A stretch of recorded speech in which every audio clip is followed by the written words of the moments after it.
La part de personnes nées en Bretagne est-elle de moins en moins importante au fil des ans? D'après une enquête de l'INSEE, la réponse est oui. Mais pas de quoi modifier l'attachement à l'identité bretonne. Je pars que en vacances en Bretagne. Je dépasse pas les frontières. Je reste tout le temps en Bretagne. Et la culture, elle a toujours été là. J'ai appris le gallo au lycée. Et là, je me mets au breton. Donc, c'est une valeur identitaire qui est forte.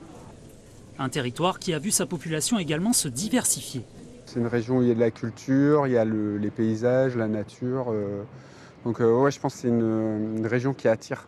Je fais partie de ce mouvement-là qui a quitté sa région pour s'installer en Bretagne. Et je suis super heureuse de vivre à Rennes et je ne pourrais pas retourner à Paris.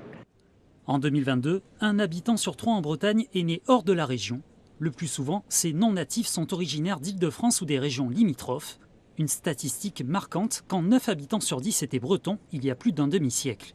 Des nouveaux arrivants qui privilégient donc les grands espaces urbains, tout comme le littoral.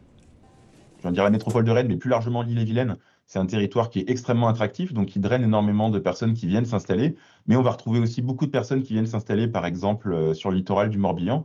Et donc, c'est ça qui va faire augmenter ce taux de non-natifs. Des chiffres accélérés, notamment depuis 2015 et la période Covid, où le solde naturel négatif de la région a été compensé par cette arrivée de nouveaux résidents.